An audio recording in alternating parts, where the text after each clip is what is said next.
আজ আমরা এই আসরে সীতার বনবাস পালাটি কীর্তন করব। রাম ৫ মাসের গর্ভ সীতাকে বনবাস দেবে। আবার দেখবেন সীতাকে পুনরায় বনবাস থেকে অযোধ্যাতে আনবে। কিন্তু যেই সীতা দেবী তার পুত্র কন্যা পুত্রবধূ পরিবারকে রেখে জনমের মতো চলে গেল, এ মা জননী আর কোনোদিন আমাদের মাঝে ফিরে আসবে না। ওনারা 2টা ভাই লবকুশ, একটা সন্তান দেশে নাই, মাকে দেখতে পারে নাই। আপনারা সাধুগুরু বৈষ্ণব যারা আশীর্বাদ করবেন এই মা যাতে বৈকুণ্ঠগামী হতে পারে। আর এই মা জীবিত কালে আদানে প্রদানে কথাবার্তা চলাচলতিতে কোনো নিষ্ঠুর বাক্যে যদি কোনো ভক্তের মনে কোনো দুঃখ কষ্ট আঘাত দিয়ে থাকে, আপনারা সবাই মিলে মন থেকে প্রার্থনা করবেন উনি যাতে বৈকুণ্ঠগামী হতে। আর এই মা বলেছি তো, আপনারা 10 গ্রামে 10 জন হিন্দু মুসলমান সবাই আছেন।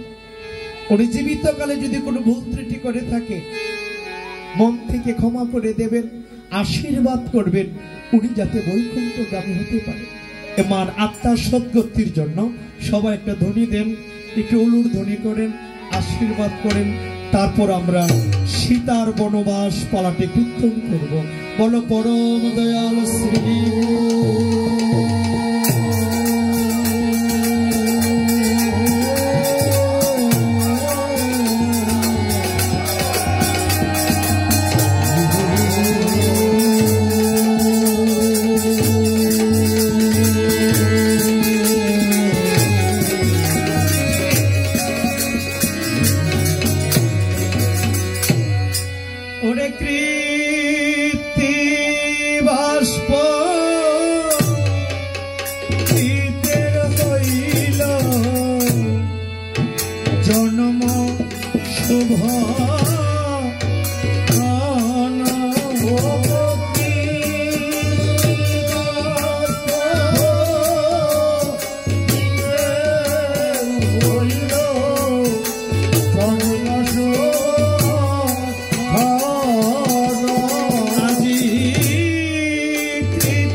হলো জন্ম শুভক্ষর।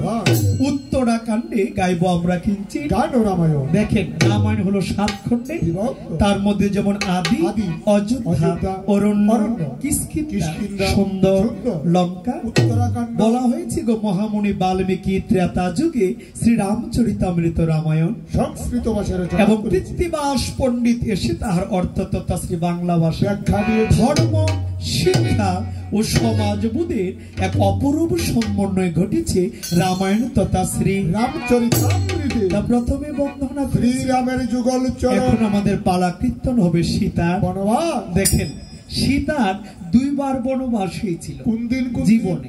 একদিন কইকি মায়ের পরামর্শে পিতৃ আজ্ঞা পালন করতে রাম গিয়েছিল 14 বছরের জন্য বনবাস। গিয়েছিল না, ওইটা ছিল রাম বনবাস। কথা ছিল রাম বনে যাবে পিতার আজ্ঞা পালন করতে। সীতা দেবী স্বামী ভক্তি দেখাতে গিয়ে রামের সঙ্গে 14 বছরের জন্য বনবাস গিয়েছিল। আমরা আজকে যে পালাটা শ্রবণ করব এটা হলো সীতা বনবাস। জানেন, যেই সীতা দেবী 5 মাসের গর্ভ অবস্থা স্বামীর কাছে দোষী হয়ে অসতীর অপমান মাথায় নিয়ে 12 বছরের জন্য বাল্মীকি মুনির কাননে বনবাস যায়। ভক্তগণ রামের সঙ্গে গিয়েছিল একবার 14 বছরের জন্য বনে বনবাস। সেদিন সীতার সঙ্গে কিন্তু রাম বনে যায় না। তাহলে গিয়েছিল না গো, যায়নি। তাহলে কি হয়েছিল? স্বামীর সঙ্গে সীতা বনবাসে যায়, স্বামীর সঙ্গে সীতা বনবাসে যায়, স্বামীর সঙ্গে সীতা বনবাসে যায়, স্বামীর সঙ্গে সীতা বনবাসে যায়, স্বামীর সঙ্গে সীতা বনবাসে যায়। ওরে রাজার দুলালি সীতা বনবাসে যায়, সোনার হরিণী যেন আড়ালে লুকায় রে, স্বামীর সঙ্গে সীতা বনবাসে যায় রে, স্বামীর সঙ্গে সীতা বনবাসে যায়। দেখো, রাজার দুলালি সীতা বনবাসে যায়, সোনার হরিণী যেন আড়ালে লুকায় রে, স্বামীর সঙ্গে সীতা বনবাসে যায়, স্বামীর সঙ্গে সীতা বনবাসে যায়। বনবাসে রামের সীতা রাবণ করলো চুরি, অশোক বনে কান্দে সীতা হারারো করি রে, স্বামীর সঙ্গে সীতা বনবাসে যায় রে, স্বামীর সঙ্গে সীতা বনবাসে যায়। সীতাকে হারাইয়া রামে কান্দে হায় রে হায়, পূর্ণ লক্ষ্মী সীতায় আমার গিয়াছে কোথায় রে, স্বামীর সঙ্গে সীতা বনবাসে যায় রে, স্বামীর সঙ্গে সীতা বনবাসে যায়। এবার সীতার অন্বেষণে রাম ধাইয়া চলিল, পথ মাঝে জটাই পাখি রামকে বলিল রে, স্বামীর সঙ্গে সীতা বনবাসে যায় রে, স্বামীর সঙ্গে সীতা বনবাসে যায়। সীতার খুঁজেতে রাম দাহিয়া চলিল, পথ মাঝে জটাই পাখি রামকে বলিল রে, স্বামীর সঙ্গে সীতা বনবাসে যায়, স্বামীর সঙ্গে সীতা বনবাসে যায়। এবার সেতু বন্ধন করে রাম লঙ্কায় পৌঁছিল, রাক্ষস বানরে মহা যুদ্ধ শুরু হলো রে, স্বামীর সঙ্গে সীতা বনবাসে যায়, স্বামীর সঙ্গে সীতা বনবাসে যায়। এবার সেতু বন্ধন করে রাম লঙ্কায় পৌঁছিল, রাক্ষস বানরে মহা যুদ্ধ শুরু হলো রে, স্বামীর সঙ্গে সীতা বনবাসে যায় রে, স্বামীর সঙ্গে সীতা বনবাসে যায়। এবার সীতা উদ্ধার করে রাম ফিরে ন যুদ্ধাতে, অযোধ্যার প্রজাগণ জয়ের ধ্বনি করে রে।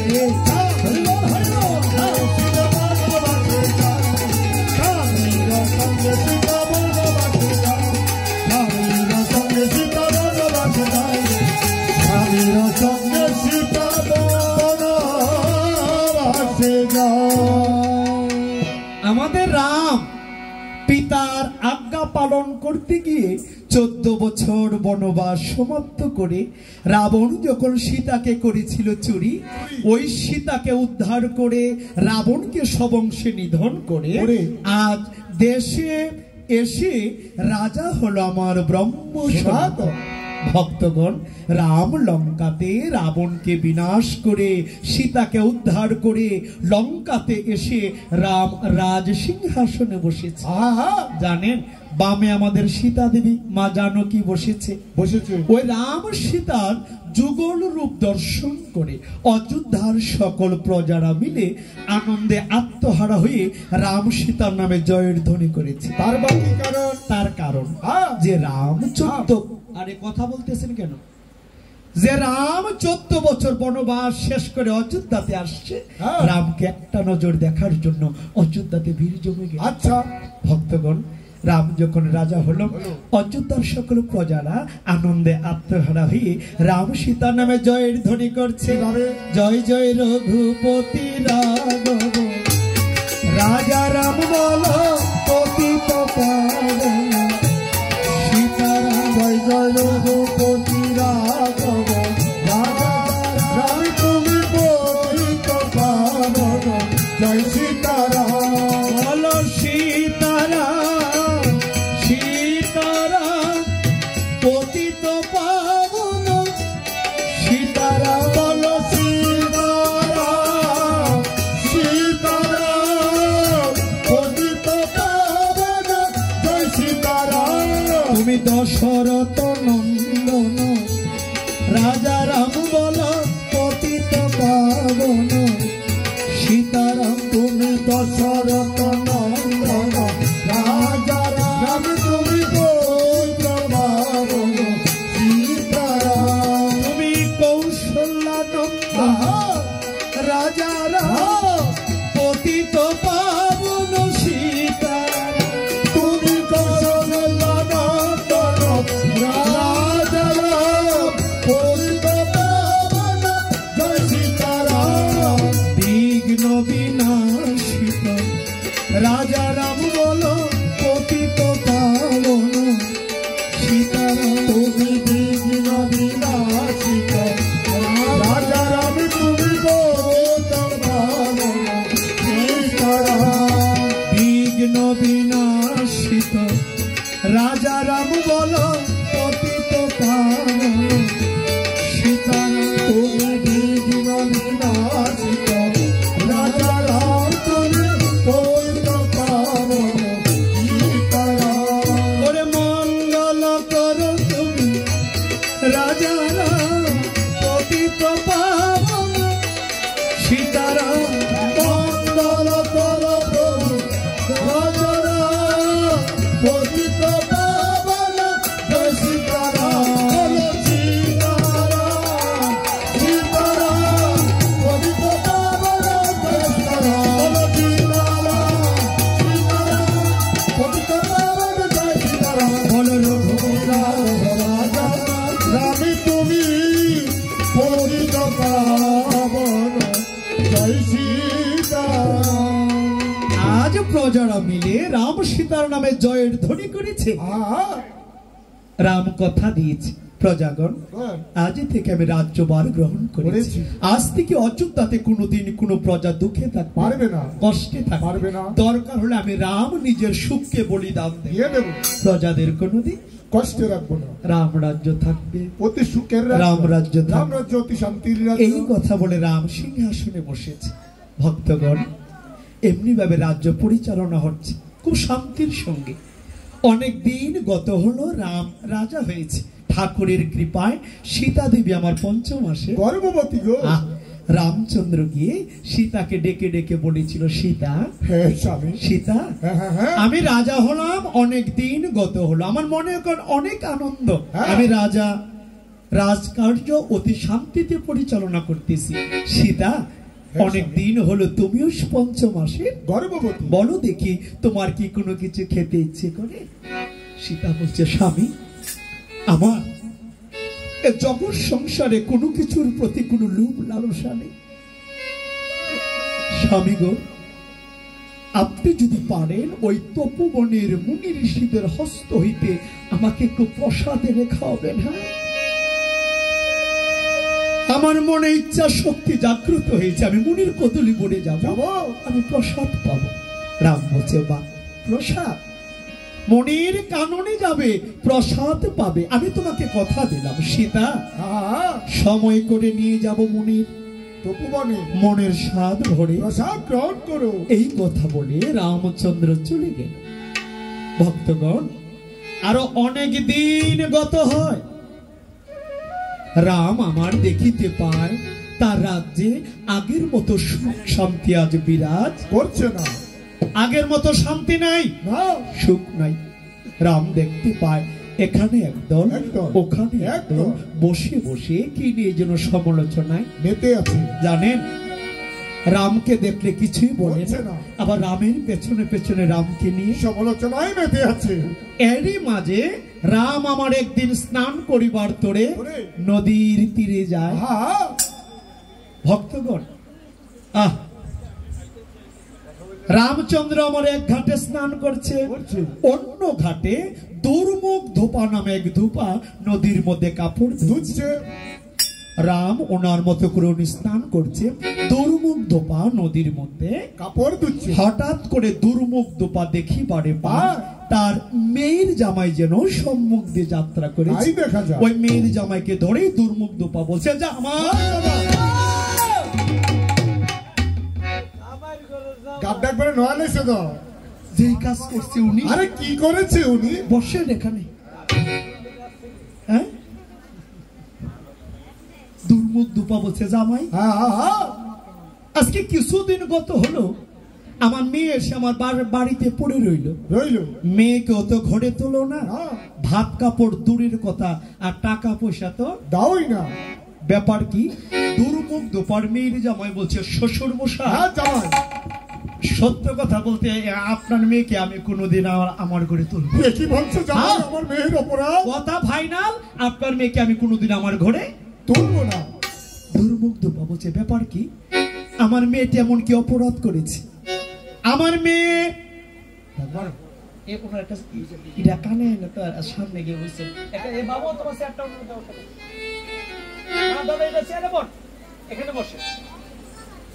কানে লাগবে, সমস্যা হবে আপনার। এই বল, আর দুর্মুখ ধোপা বলছে, এ জামাই, আমার মেয়ের এমন কি অপরাধ যে তুমি আমার মেয়েটাকে ঘর থেকে তাড়িয়ে দিয়েছো? শুধু আজকে নয়, কিছুদিন পর পর রাত্রিবেলা আমার মেয়েটা আমার বাড়িতে এসে পড়ে থাকে, ব্যাপার কি? তখন দুর্মুখ ধোপা বলছে, শ্বশুর মশাই, ব্যাপারটা তো আমারও এখানেই সন্দেহ। কিছুদিন পর পর রাত্রিবেলা আপনার মেয়ে কোথায় যায়, আমার সন্দেহ হয়েছে, বিদায় আমি ঘর থেকে তাড়িয়ে দিয়েছি। তখন দুর্মুখ ধোপা বলছে, সাবধানে কথা বলবো, তুমি কিছুদিন পর পর আমার মেয়েটাকে অত্যাচার করো, টর্চার করো। আমার মেয়েটা রাত্রিবেলা এই দুঃখ কষ্ট সহ্য করতে না পেরে, তোমার মারধর সহ্য করতে না পেরে, প্রত্যেক যেদিন তুমি মারধর করো, অত্যাচার করো, আমার মেয়েটা রাত্রিবেলা আমার বাড়িতে এসে পড়ে থাকে, কান্নাকাটি করে, তুমি বিনা কারণে ওনাকে মারধর করো। তখন দুর্মুখ ধোপার মেয়ের জামাই বলতে, আপনারা কথা বলেন কেন গো?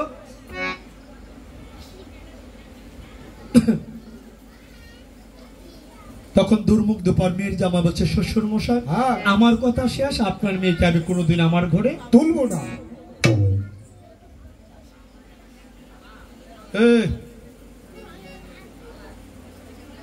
তখন দুর্মুখ ধোপা বলছে, জামাই, আমার মেয়েটা আজকে কত বড় ভালো, মিথ্যে অপবাদ দিচ্ছ, হ্যাঁ, খবর রাখো। তখনই দুর্মুখ ধোপা রামচন্দ্রকে শুনে শুনে উচ্চ কণ্ঠে বলছে, হ্যাঁ, যেই রাজ্যের রাজা রাম, তার স্ত্রী সীতা মহারানী 10 মাস রাবণের গৃহে ছিল। রাবণ ছিল দুশ্চরিত্র, ছিল একজন রাক্ষস। আরে তা এরারে বলি না, কারের বলে, আপনার সমস্যাটা কি? আপনি একটা আওয়াজ দিয়ে, আওয়াজটা আমরা কানে, সমস্যা হয় না? আপনাদের পায়ে ধরে বলতেছি, কথা বলবেন না। তখন দুর্মুগ্ধপা শুনে শুনে বলছে, হ্যাঁ খবর রাখো, কি হয়েছে? যেই রাজ্যের রাজা রামচন্দ্র, তার স্ত্রী সীতা মহারানী ছিল 10 মাস রাবণের গৃহে।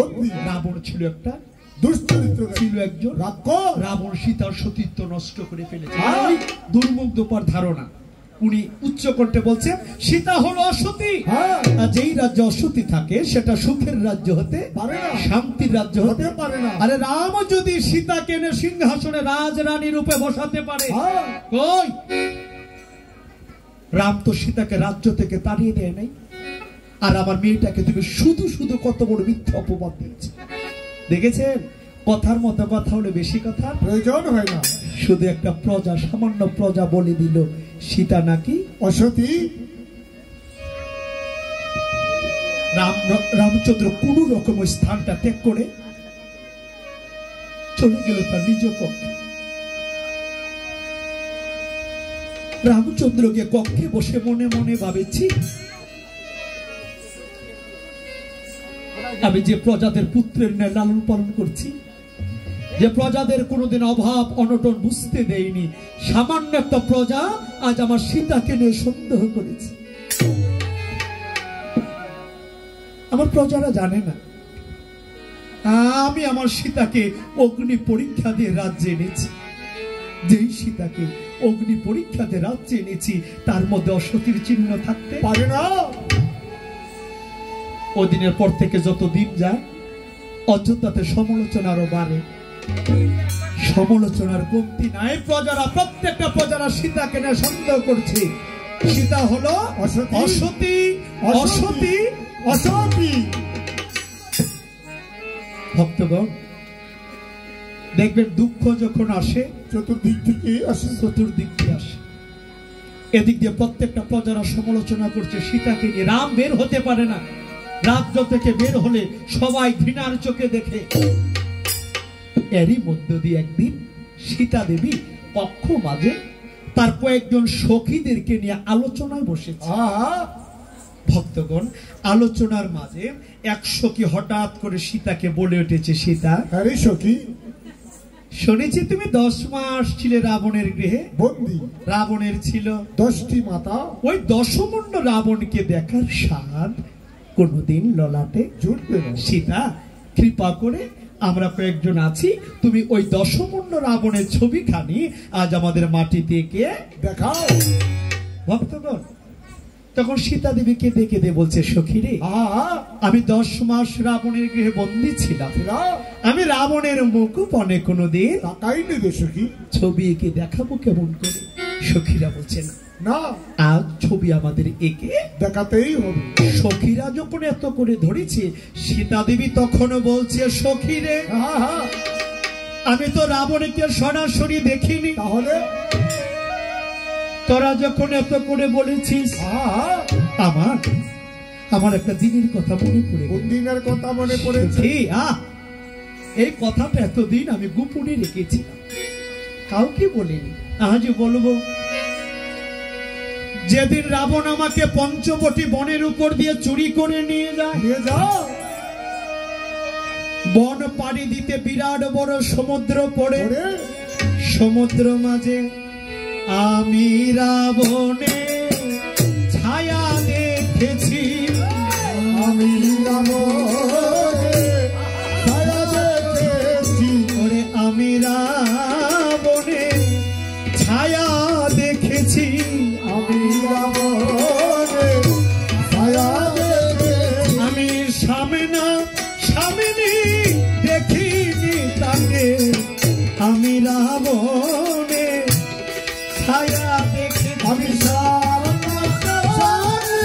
দেখিনি তাকে, আমি রাবণে ছায়া দেখেছি, সামনে দেখিনি তাকে, আমি রাবণে ছায়া দেখেছি, আমি দেখিনি তাকে, আমি রাবণে ছায়া দেখেছি, সামনে দেখিনি তাকে, আমি রাবণের ছায়া দেখেছি। সীতা বলছে সখী আমি রাবণকে সরাসরি দেখি, তাহলে যখন আমাকে চুরি করে নিয়ে যাবে রাবণ বসেন না বসেন, দাঁড়ায় থাকবেন কতক্ষণ, বসেন। যেদিন আমাকে চুরি করে নিয়ে যাবে বন পাড়ি দিতে বিরাট বড় সমুদ্র, ওই সমুদ্র মাঝে আমি রাবণের ছায়াটা একটু মাত্র দেখেছি। তোরা যদি বলিস ওই ছায়াটা অনুকরণ করেই আজ আমি ছবি এঁকে দেখাবো। ভক্তগণ আজ দেখেন তো কোন কর্ম হলো।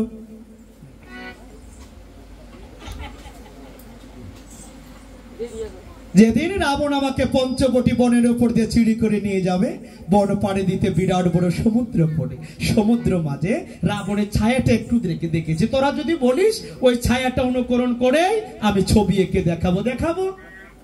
সখীরা বলছে হ্যাঁ। সখীদের অনুরোধে আজ সীতা দেবী কোন কর্ম করিল, ওরে শুনিয়া আজ সীতা দেবী সখীর বচন, শুনিয়া সীতা দেবী সখীর বচন, শুনিয়া আজ সীতা দেবী সখীর বচন, শুনিয়া আজ সীতা দেবী সখীর বচন, শুনিয়া আজ সীতা দেবী সখীর বচন, আঁকিতে লাগিল সীতা রাজা দশান, ওরে আঁকিতে লাগিল সীতা রাজা দশান, আঁকিতে লাগিল সীতা রাজা দশান, ওরে আঁকিতে লাগিল সীতা রাজা দশান। ভক্তগণ সীতা দেবী ছিল আমার পঞ্চমাসের গর্ভবতী। জানেন এত বড় রাবণ রাজার ছবিটা আঁকতে গিয়ে নারী ছিল তো ঠিক থাকতে পারেনি, পঞ্চমাসের গর্ভ সীতা। আর ছবি আঁকতে আঁকতে দেখা গেল তার শরীরে ক্লান্তি ভাব, অলসতা ভাব। ওই ছবি আঁকতে আঁকতে সীতা দেবী এক সময় দেখা গেল দপাস করে ওই ছবির উপরে পড়ে চোখে তন্দ্রা ঘুম এসে পড়েছে, সীতা দেবী ছবির উপরে শুয়ে পড়েছে। ভক্তগণ এমন ভাবে শুয়ে আছে যেন রাবণের ছবিটাকে জড়িয়ে ধরে আছে। হলো তো ওদিক দিয়ে রাম কক্ষে বসে ভাবছে কত সময় হলো আমি সীতাকে দেখি না, একটু সীতার কাছে যাই। রাম দ্রুত বেগে করিল সীতার দরজার সামনে যাচ্ছে। রামকে দেখা মাত্র সীতার সঙ্গে যত পার্শ্ব সখীগণ ছিল সবাই চলে গেল, কিন্তু রাম দূর থেকে দেখতে পায় রাজার দুলালের সীতা আজ স্বর্ণের পালঙ্ক ছাড়িয়া মাটিতে শয়নে গিয়েছে। রাম দূর থেকে অনুভব করছে ব্যাপার কি, যে সীতা কোনোদিন স্বর্ণের পালঙ্ক ছাড়া ঘুমায় না, স্বর্ণের থালা ছাড়া ভাত খায় নাই, আবার সীতা দেবী মাটিতে পড়ে আছে। নিশ্চয় সীতার কোন অসুখ করেছে। আমি যাই, আমি দৌড়ে গিয়ে আমার সীতাকে টেনে দিই। ভক্তগণ রামচন্দ্র সীতার কাছে যায়। রাম গিয়ে দেখিবারে পায় যেখানে সীতা শয়নে গেল তার নিচে রাবণ রাজার ছবিটা আঁকা পড়ে আছে।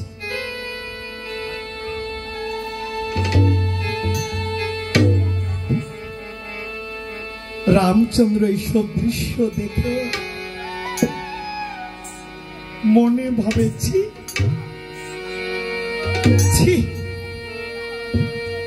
শেষ পর্যন্ত কিনা সীতা দেবী রাবণের ছবি এঁকে তার মাঝে শয়নে গেল না। এর থেকে ঘৃণার দৃশ্য আর কিছু হতে পারে?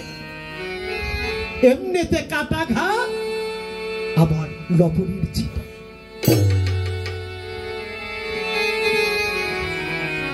এদিক দিয়ে প্রত্যেকটা প্রজারা সীতাকে নিয়ে সন্দেহ করছে। আজ রামচন্দ্র নিজ চোখে এসে দেখতে পাই ঘটনা। রাম ভাবে না, তাহলে কি আমার মনে হয় রাবণের কথা মনে পড়েছে? রাবণের কথা মনে পড়েছে, তাই বুঝি সীতা দেবী ছবি এঁকে তার মাঝে শয়নে গিয়েছে।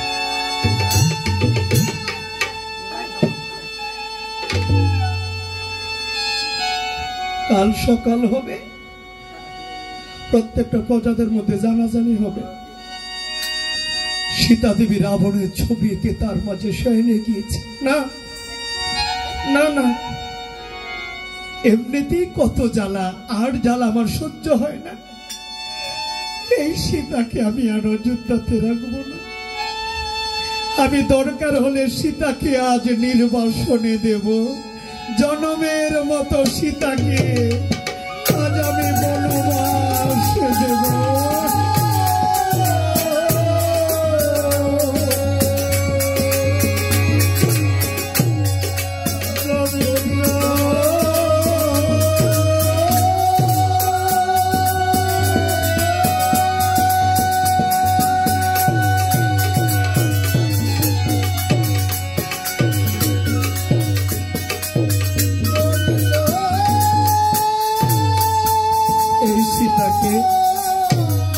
আমি আর অযোধ্যাতে রাখবো না, দরকার হলে আজ নির্বাসনে দেব, আমি জনমের মতো বনবাসে দেব।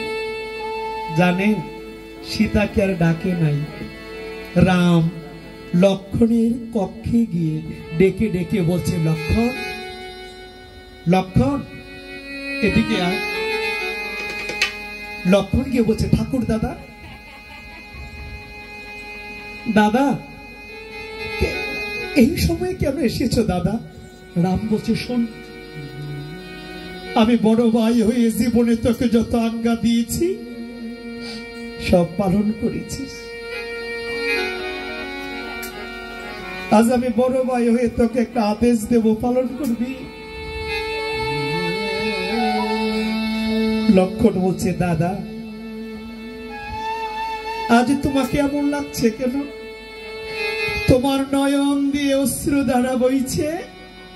দাদা, আমি তো তোমার ভাই না, আমি তোমার দাস সেবক। দাদা গো, বলো বলো দাদা, আমাকে কি আদেশ করবে? রাম বলছে, শোন, তোর সীতা দেবী বৌঠান আমার কাছে ওই তপোবনের মুনি ঋষিদের হস্ত হইতে একদিন প্রসাদ খেতে চেয়েছিল, আমি নিয়ে যেতে পারি নাই। তুই কি পারবি আজ সীতাকে মুনির কদলী বনে নিয়ে যেতে প্রসাদের জন্য? লক্ষণ বলছে, দাদা এ তো আমার সৌভাগ্য, আমি বৌদিকে মুনির কদলী বনে প্রসাদের জন্য নিয়ে যাব মুনির কাননে। কিন্তু কাঁদছো কেন দাদা? রাম বলছে, প্রসাদের কথা বলে মিথ্যে ছলনা করে এই সীতাকে আজ জনমের মতো বনবাসে রেখে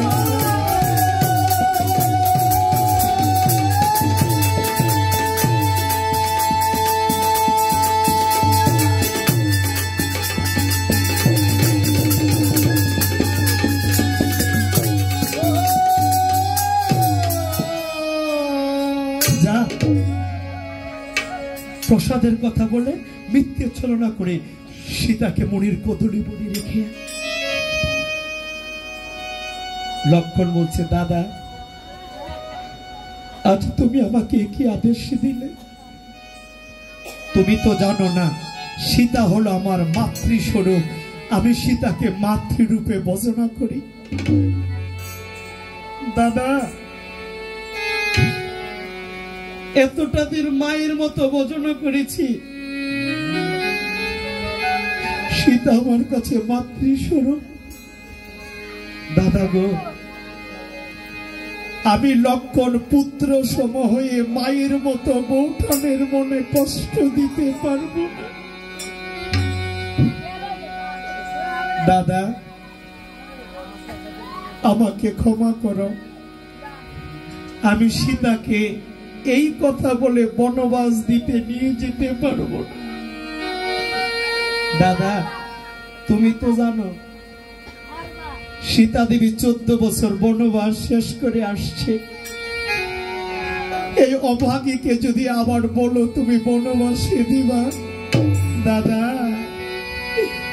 বৌঠান যখন শুনবে দাদা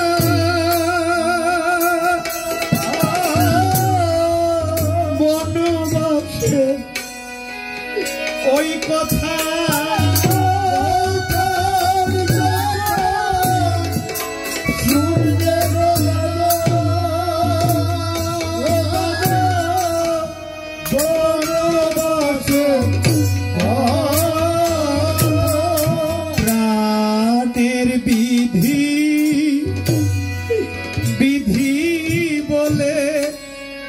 পাশানে বান গিবে মাথা, প্রাণের বিধি বলে পাশানে বান গিবে মাথা।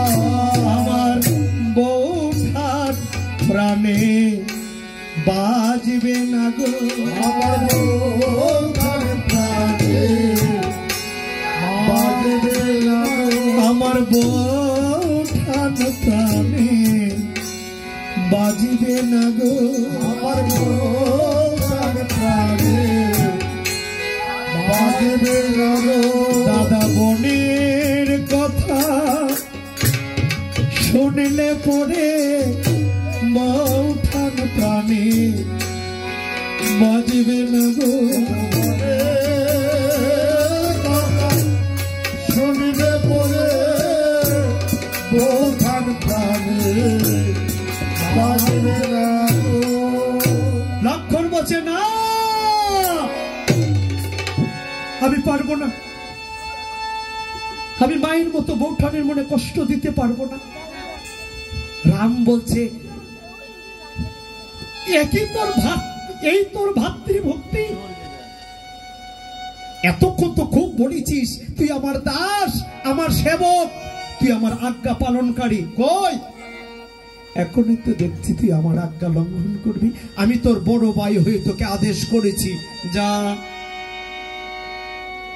রাজ্যের সুখের জন্য, প্রজাদের শান্তির জন্য এই সীতাকে জনমের মতো বনবাস রেখে।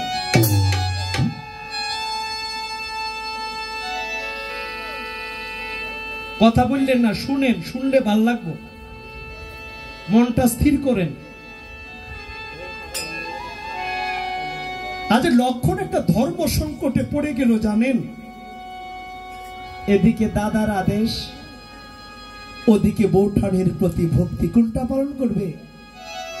লক্ষণ কেঁদে কেঁদে বলছে, হে চন্দ্র সূর্য বেদ ধর্ম, তোমরা সবাই সাক্ষী, দাদার আজ্ঞা পালন করতে গিয়ে লক্ষণ মায়ের মতো বৌঠানকে আজ বনে দিতে নিয়ে যাচ্ছে।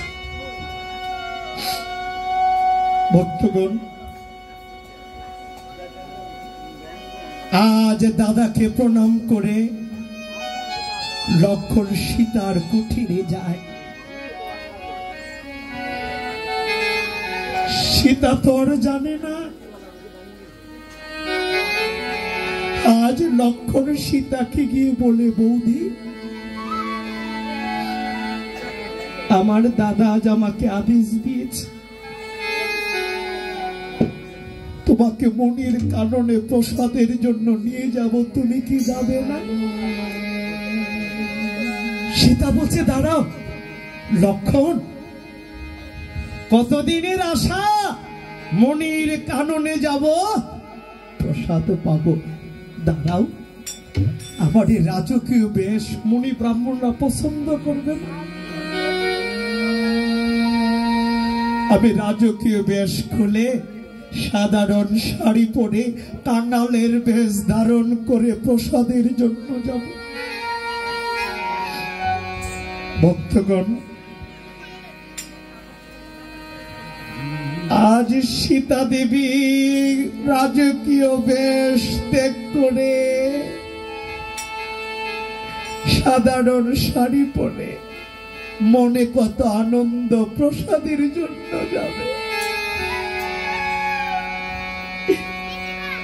আজ সীতা দেবী সবাইকে প্রণাম করে রথে গিয়ে বসেছে। সারথি রথ চালাচ্ছে, লক্ষণ পাশে বসে আছে। সীতা নিজেও জানে না এই যাওয়া তার জীবনের শেষ যাওয়া।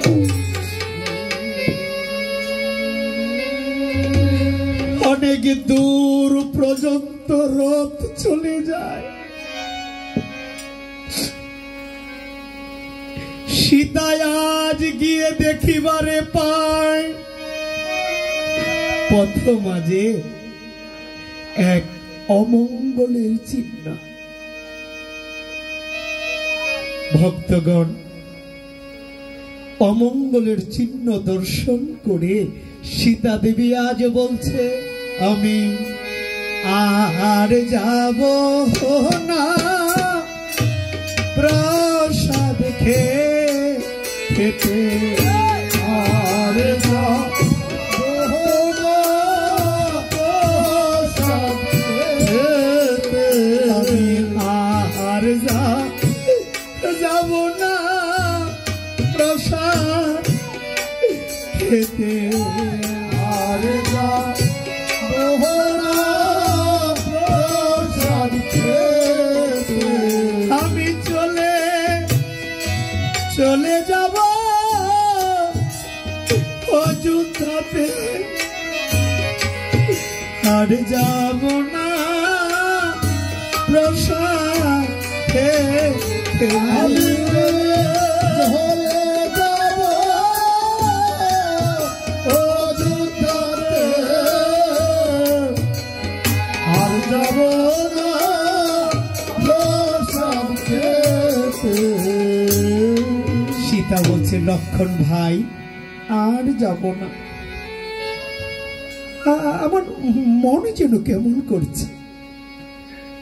কত আশা করে এসেছি, কদলি বনে যাব, প্রসাদ পাবো,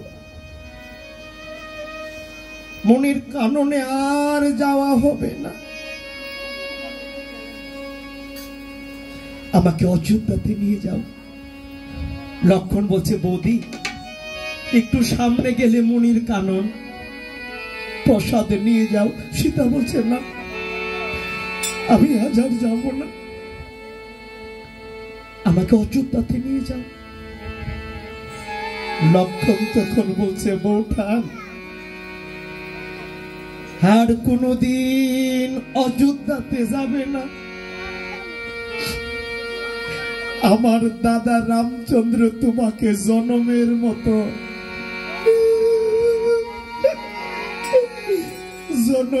মতো এই বনবাস দিয়েছে। সীতা বলছে, না উপহাস করছো, এখন উপহাস করার সময় নয়। লক্ষণ, আমার ঘরে আমি যাব, আমার রাজ্যে আমি যাব, বাধা কিসে?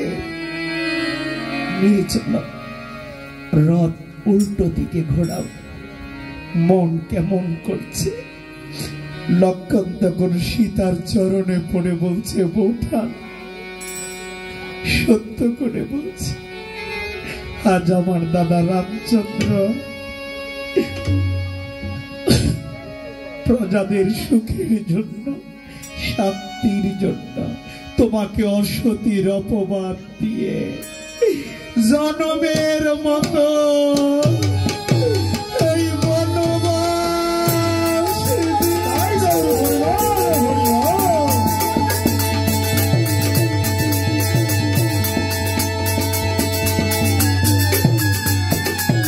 আর কোনদিন অযোধ্যাতে যাবে না। দাদা তোমাকে বনবাসে দিয়েছে। যখন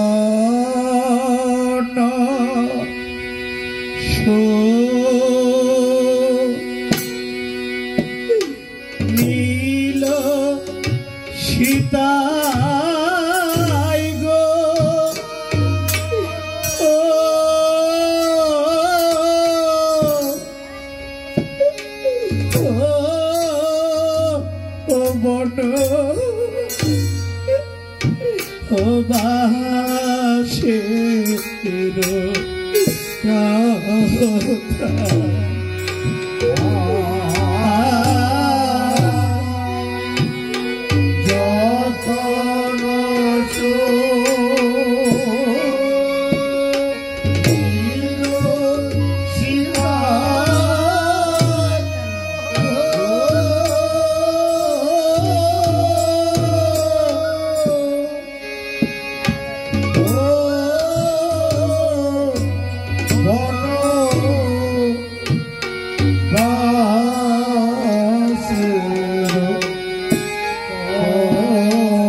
নীল সীতা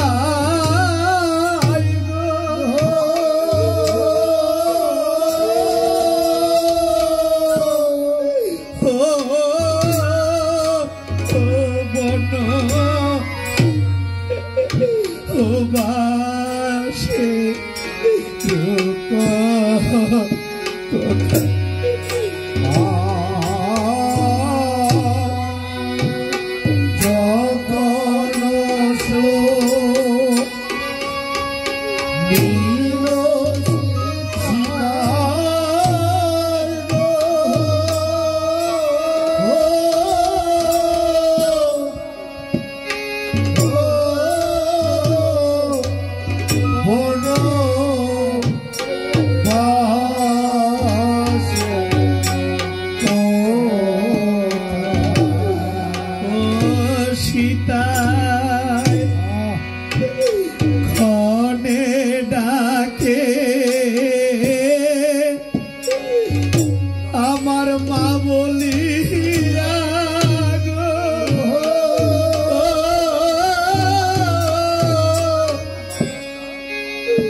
বাবা বলে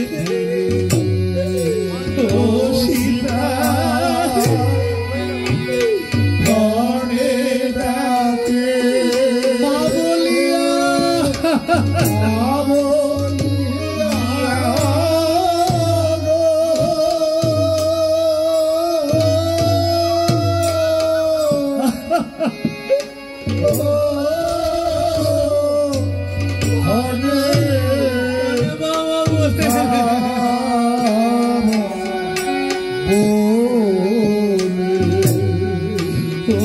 সীতা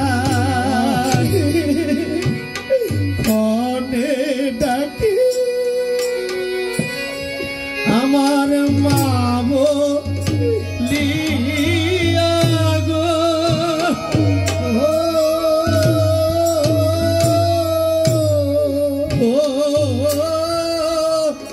কনে ও বাবা বলে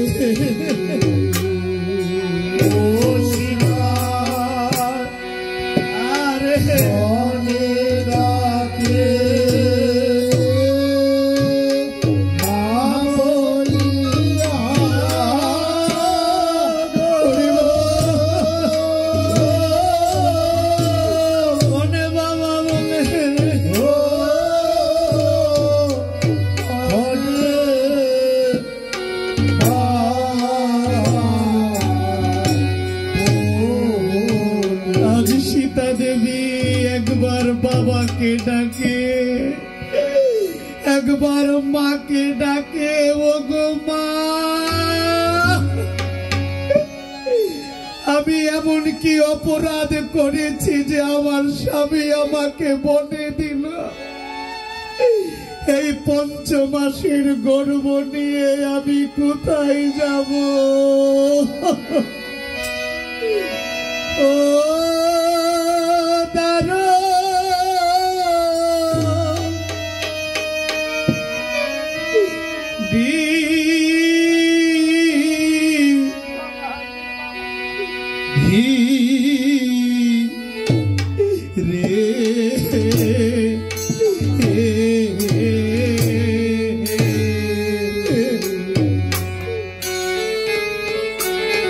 ও তুই কোন কলমে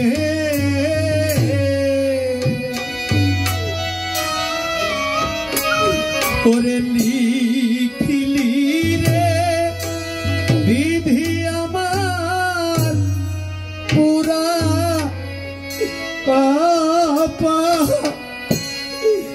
কপালে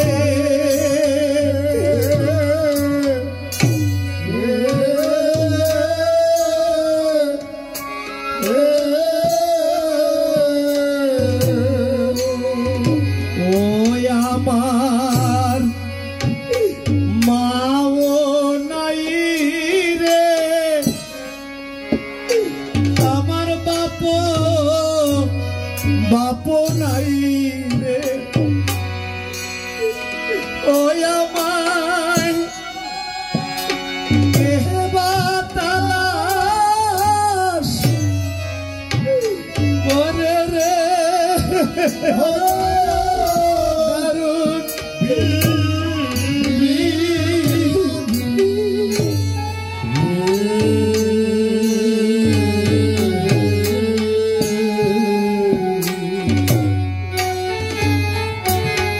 তুই কোন কলমে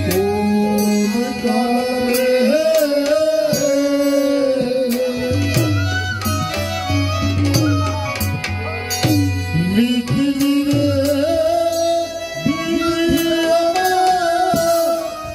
পুরা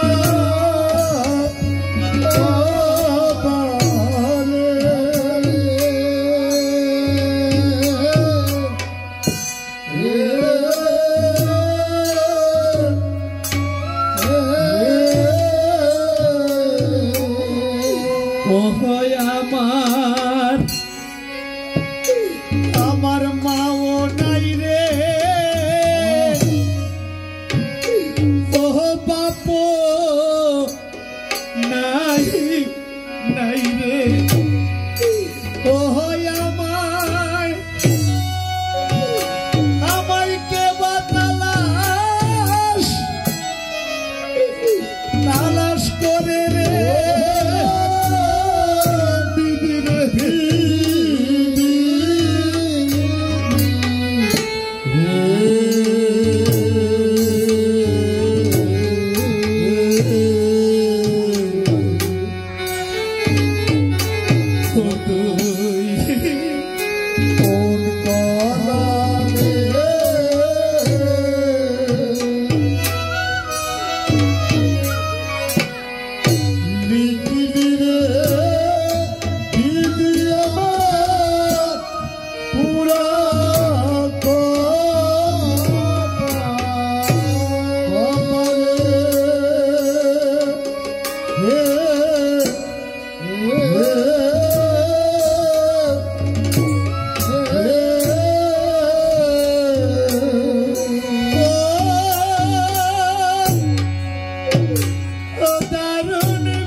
তালাশ করতো মুরে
ভাইও ভাইও নাই রে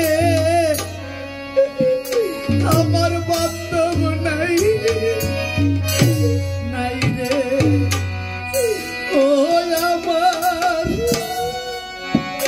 নাম ধইরা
আমি ঘুরি বনে বনে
বামন নদীর তীরে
आज सीता देवी केदे केदे बोलছে हे विधि কোন কলম দিয়ে আমার ভাগ্যটা লিখেছি তোর কলমে কি এক ফোঁটাও কালি ছিল না আজ আমার মা নাই বাবা থেকে বাবা নাই মা থেকে মা নাই আমি ৫ মাসের গর্ভ আজ আমার স্বামী আমাকে বনে দিয়েছে তোর কলমে কি এক ফোঁটাও কালি ছিল না কোন কলমে আমার ভাগ্যটা লিখেছে सीता देवी नयन जले बक्ष बसिए काঁদছে এমন সময় লক্ষণ বলেছে বৌঠান একটিবার আমাকে বিদায় দাও এইভাবে কেঁদো না আমি অযোধ্যাতে যেতে হবে কেঁদে কোনোদিন ললাট রেখা খণ্ডন করা যায় না বিদায় দাও सीता যখন নয়নে জলে বক্ষ ভাসিয়ে কাঁদছে লক্ষণ তখন ডেকে ডেকে বলেছে কেঁদো না কেঁদো না গো বৌঠান ও বৌঠান কি হবে কাঁদিয়া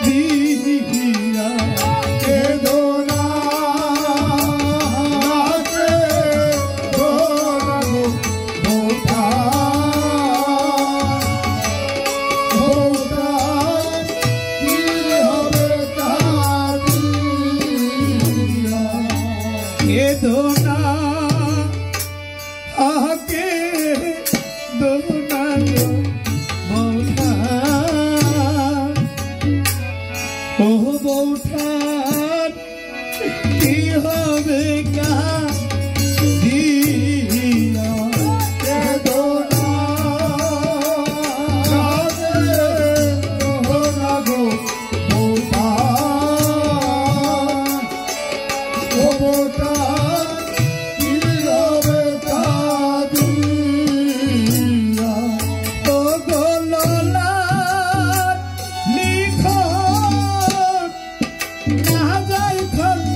লাগিব তো তোমার সাথীর চরণ সেবার লাগিব ওরে দারুণ বিধি এই কি লীলা দারুণ বিধি এই কি লীলা ভাগ্যে নয়া মারগ মুঠান ও গৌঠান কি হবে কাহা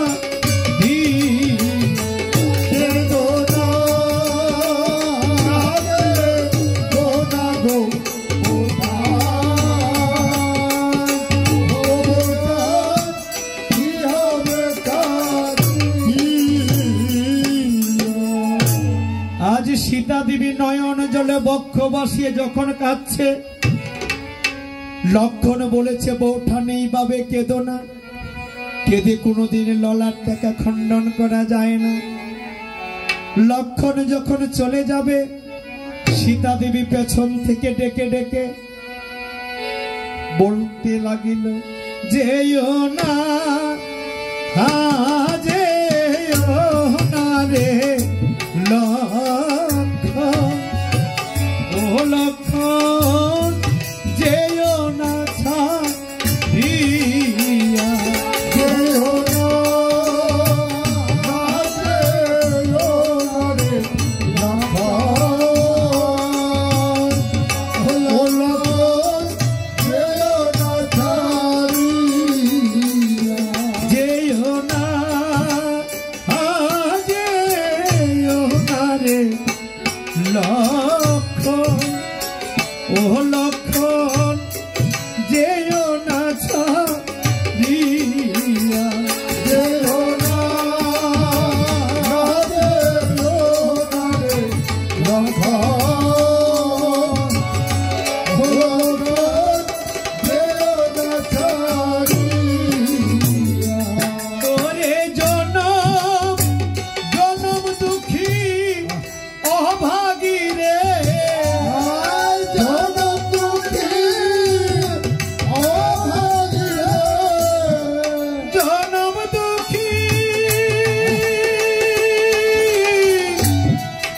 অভাগী রে, জনম দুঃখী অভাগী রে, ও কোথায় যাওরা খিয়া রে লক্ষণ, ও লক্ষণ যেও না ছাড়িয়া, যেও না রে লক্ষণ, ও লক্ষণ যেও না ছাড়িয়া।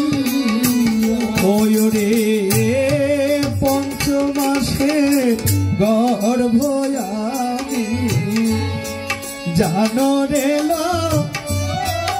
লক্ষণ, পঞ্চমাসে গর্ভয়ামি জানো রে ওরে পঞ্চমাসে গর্ভ আমি জানো হেলা লক্ষণ, পঞ্চমাসে গর্ভয়ামি জানো রে ওরে তবে কেন ছেড়ে আমার, তবে কেন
ভক্তগণ দেখেন সীতা দেবী লক্ষণকে কত ডেকেছে জানেন, যে লক্ষণ আমাকে রেখে যেও না, আমি যে 5 মাসের গর্ব না। শুনল না লক্ষণ, ওই 5 মাসের গর্ভ সীতা কত কেঁদেছে, কাঁদতে কাঁদতে দেখা গেল এক সময় অচৈতন্য হয়ে সীতা দেবী ভূমিতে পড়ে যায়।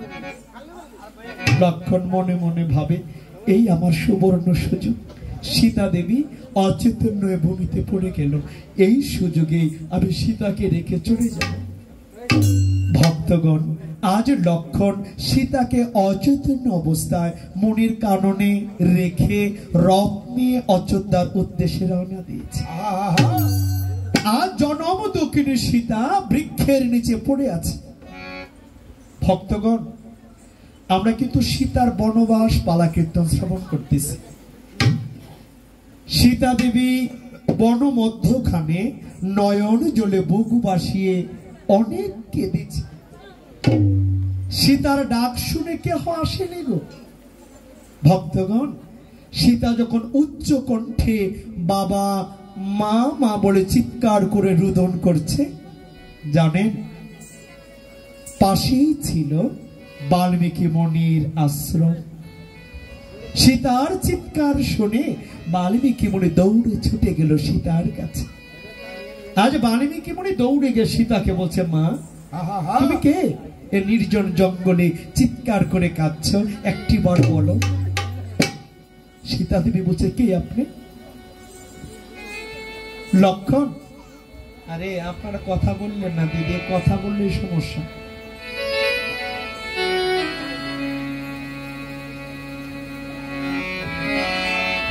আজ সীতা দেবী বলছে, লক্ষণ আমাকে ছেড়ে চলে গেল। হে মণি ঠাকুর, আমার পরিচয় জেনে কি করবেন? এই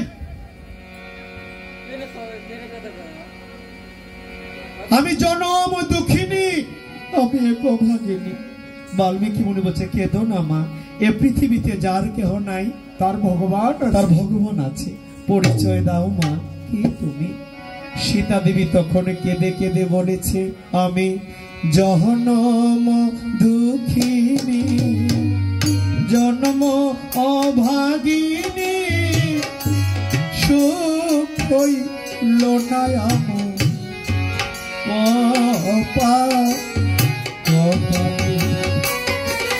ওই আমি জনম দুঃখিনী, জন্ময় ভাগিনী, সুখ হইল না আমার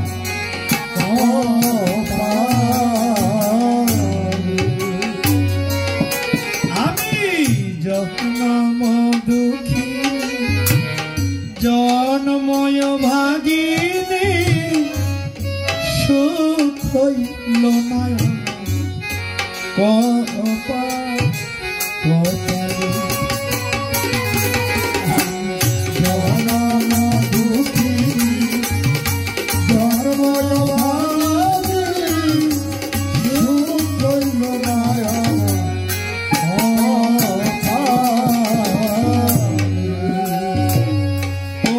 আমি স্বামী হারা,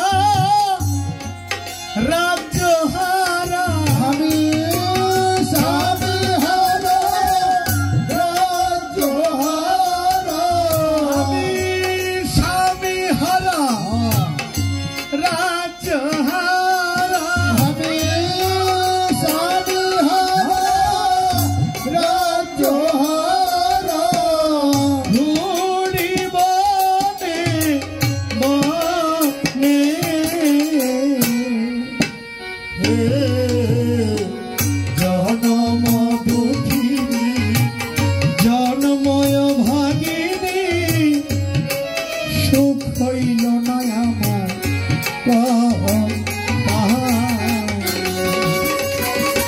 ওই আমি জনম দুঃখিনী, জন্ময় ভাগিনী, সুখ হইল না আমার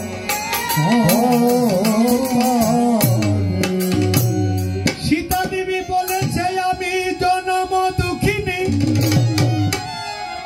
আমি অভাব নাগিনী মিথিলার রাজা জনক কন্যা আমি দশরথের পুত্রবধূ। বাল্মীকি মনে বলেছে রামচন্দ্রের ঘরণী। সীতা বলছে হ্যাঁ। বাল্মীকি মনে বলছে কেঁদো না মা, আজ থেকে তুমি কন্যা রূপে আমার আশ্রমে থাকবা। মা, এ পৃথিবীতে যার কেহ নাই, তার ভগবান আছে। সীতা দেবী যখনই বলেছে আমি দশরথের পুত্রবধূ, বাল্মীকি মুনি ধরে ফেলেছে তুমি রামের স্ত্রী। আচ্ছা, চিনলো কি করে? বাল্মীকি মুনি কি আগে থেকে সীতাকে চিনতো? আগে থেকে কি সীতাকে চিনতো? হ্যাঁ, রাম জন্মের ৬০,০০০ বছর পূর্বে বাল্মীকি মুনি নিজ হস্তে রামায়ণ। ভক্তগণ, যে বাল্মীকি মুনি রাম জন্মের ৬০,০০০ বছর পূর্বে রামায়ণ লিখেছে, তিনি তো সবকিছু জানে। যখন সীতা দেবী তার নিজ পরিচয় দিল, বাল্মীকি মুনি বলছে কেঁদো না মা, আজ থেকে তুমি কন্যা রূপে আমার আশ্রমে লালিত পালিত। সীতা বলছেন না, নিজের স্বামী যেহেতু আমাকে অবিশ্বাস করেছে, আমাকে অসতীর অপবাদ দিয়ে বনবাস দিয়েছে, এ জীবন আমি আর রাখবো না। মুনি বলছে মা, তুমি না হয় নিজের জীবনটা ধ্বংস করলে, সূর্য বংশের প্রদীপ নিভে যায়। সূর্য বংশের প্রদীপ তোর গর্বে বাঁচতে হবে মা। তোর স্বামী তোকে আজ ত্যাগ করেছে, এমন হয়তো একটা দিন আসবে তোর স্বামী তোকে নিজ গৃহে ফিরিয়ে নিয়ে যাবে। মারে চল, আজ থেকে তুই কন্যা রূপে আমার আশ্রমে লালিত পালিত কৃষ্ণ। হরে কৃষ্ণ কৃষ্ণ কৃষ্ণ হরে হরে হরে রাম হরে রাম রাম রাম হরে হরে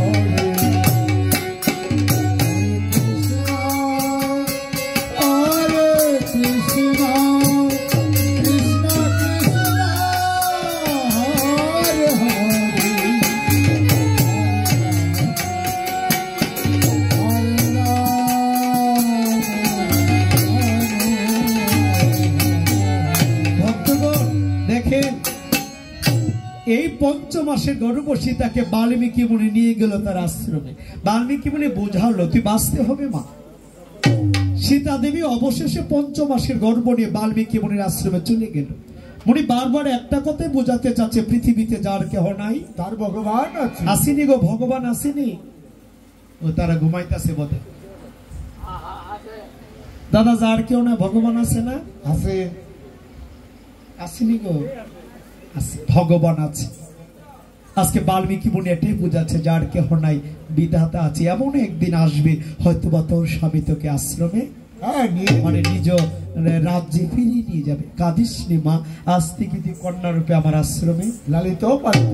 আর জনম দুঃখিনী সীতা দেখেছেন ৫ মাসের গর্ভ অবস্থায় আর রাজকীয় বেশ ত্যাগ করিয়া, ভিখারির বেশ ধারণ করিয়া, কাঙালের বেশ ধারণ করি এসেছিল মনির কানন প্রসাদের জন্য।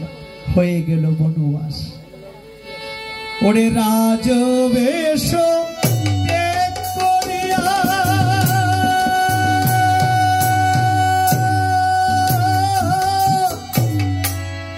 আজি ৫ মাসে গর্ভ লয়া রাজবেশ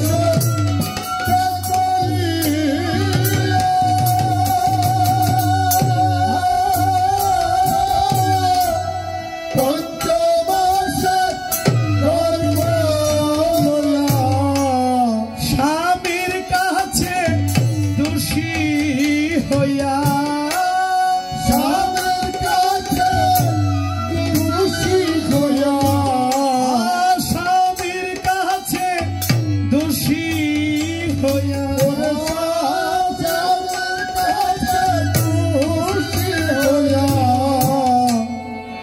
আবার মন বাসে এলো রণমনে কিনি সীতা। বনবাসে জনম গে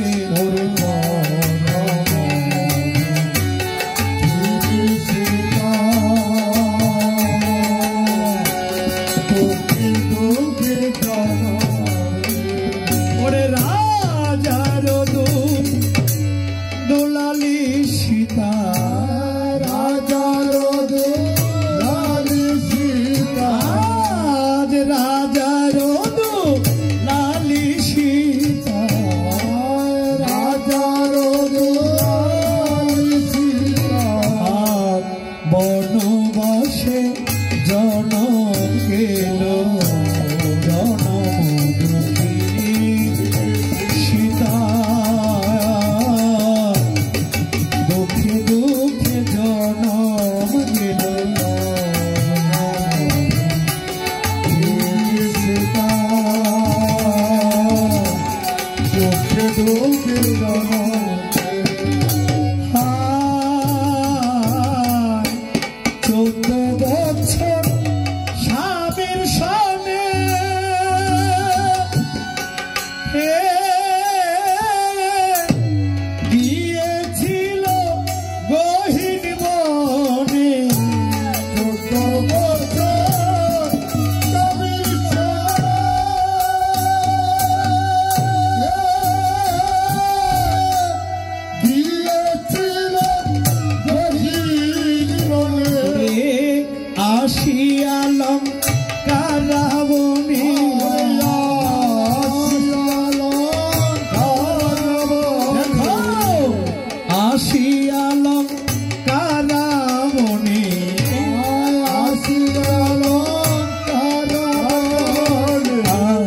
সাধু ভেসে ধরে নিল জনমনে তিনি সীতা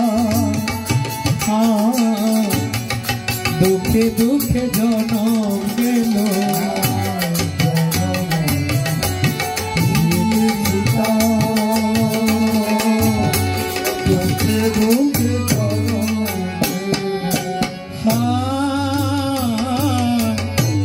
সারা জনম দুঃখে থাকে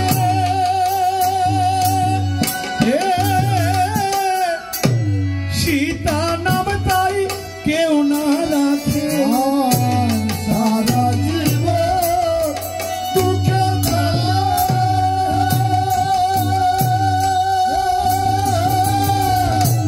সীতা নামটি কেউ না রাখে সারা জীবন দুঃখে থাকে ওরে সীতা নামটাই কেউ না রাখে সারা জীবন দুঃখে থাকে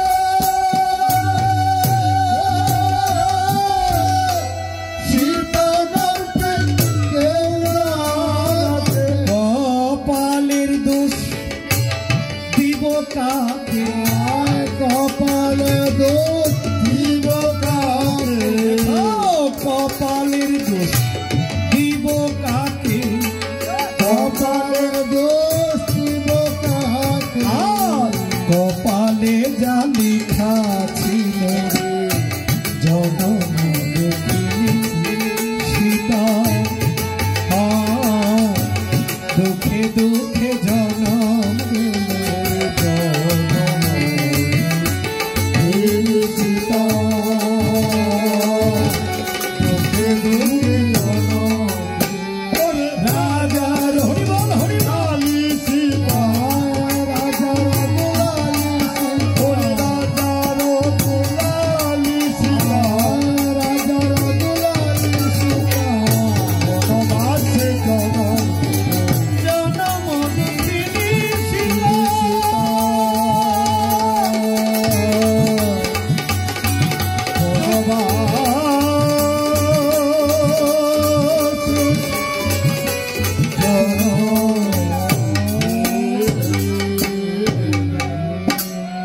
তার এদিকে তেরফল আছে তেরফল দিয়ে দেবো বাড়িটার উপরে গড়ে তেরফল আছে দেখো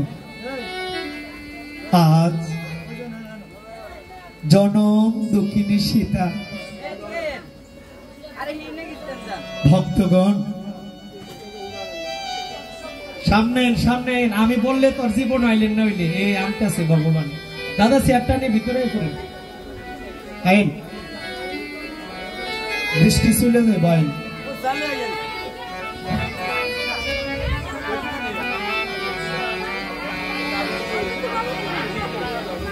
ভক্তগণ আজ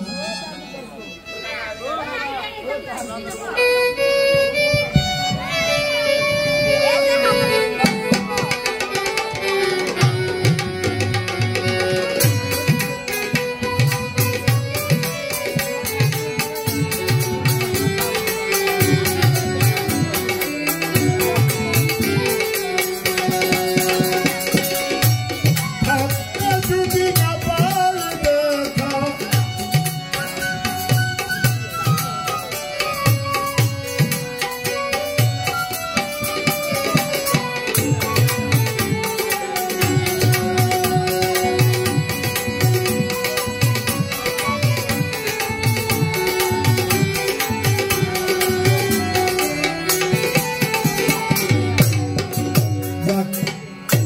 বৃষ্টির উপরে তো কারো হাত নাই, ভগবান যা করে ভালোর জন্য করেন। ভগবানের কাছে বলেন বৃষ্টিটা চলে যায়। আজ দেখেন বাল্মীকি মুনি সীতাকে কন্যা রূপে তার নিজ আশ্রমে এনে ঠাঁই দিয়েছে 5 মাসের গর্ভে। একটু বেশটা বাইরে গেল না? বাল্মীকি মুনি যখন সীতাকে আশ্রমে নিয়ে যায়, সেখানে সীতার ছিল 5 মাস। হ্যালো, আর একটু দেন বেশটা, হালকা একটু দেন। বাল্মীকি মুনির আশ্রমে সীতা দেবীর 5 মাস। এই 5 মাসের গর্ভ সীতাকে বাল্মীকি মুনি আশ্রমে ঠাঁই দিয়েছে। দেখেন এই সীতাকে বাল্মীকি মুনি আশ্রমে কথা বললেন না, শুনেন, এই সীতা দেবীকে বাল্মীকি মুনি আশ্রমে নিয়ে ঠাঁই দিয়েছে। কারণ বাল্মীকি মুনি রাম জন্মের 60,000 বছর পূর্বে নিজ হস্তে রামায়ণ রচনা করেছে। যেই বাল্মীকি মুনি রাম জন্মের 60,000 বছর পূর্বে নিজ হস্তে রামায়ণ রচনা করেছে, তিনি তো সবকিছুই জানেন। জানে না দাদা? হ্যাঁ, বাল্মীকি মুনি রাম জন্মের 60,000 বছর আগে রামায়ণ লিখছে না? তো রাম যে সীতাকে বনে দেবে বা সীতা দেবী বনে আসবে, এটা তো মুনি আগে থেকেই জানতো। দেখেন বাল্মীকি মুনি রাম জন্মের 60,000 বছর পূর্বে রামায়ণ লিখেছে, তাই বাল্মীকি মুনি সীতাকে আশ্রমে নিয়ে রেখে দিয়েছে। আচ্ছা, আগে থেকে জানতো তিনি সবকিছু। এবার আমার কথা হলো, রাম জন্মের 60,000 বছর পূর্বে বাল্মীকি মুনি রামায়ণ লিখেছে, ঠিক আছে। এই যে বাল্মীকি মুনি, তারও পূর্বে কিন্তু তিনি কোনো মুনি ছিল না। সীতাকে আশ্রয় দিয়েছে বাল্মীকি মুনি। রাম জন্মের 60,000 বছর পূর্বে রামায়ণও লিখেছিল, কিন্তু তারও পূর্বে তিনি কোনো মুনি ছিল না। তাহলে কি ছিল? দস্যু ছিল। তার নাম ছিল রত্নাকর দস্যু। এই রত্নাকর দস্যুই কিন্তু বাল্মীকি মুনি, যার আশ্রমে আমরা সীতা দেবীকে রেখেছি। তাহলে মুনি হলো কি করে? প্রশ্ন জানতে পারে যে একজন ডাকাত যিনি দস্যু ছিল, তিনি কি মুনি হতে পারে? পারে গো, পারে। যেই রাম নামে পাথর জলে বাসে, বোবায় কথা বলে, অহল্যা পাশানি ছিল, মুক্তি হয়েছিল, কাষ্টের তরী, কত মায়ের সন্তান হয়নি, রাম নামের ধ্বনিতে সন্তান প্রসব হয়েছে। তাহলে রাম নামে যদি এত কিছু হতে পারে, রত্নাকর দস্যু উদ্ধার হতে পারবে রাম নামের গুণে। যেমন তার পরিচয়টা আমরা একটু বলে নিচ্ছি, আপনারা শ্রবণ করেন। এই রত্নাকর দস্যু বাল্মীকি মুনি হয়েছে। পূর্বে তিনি ছিলেন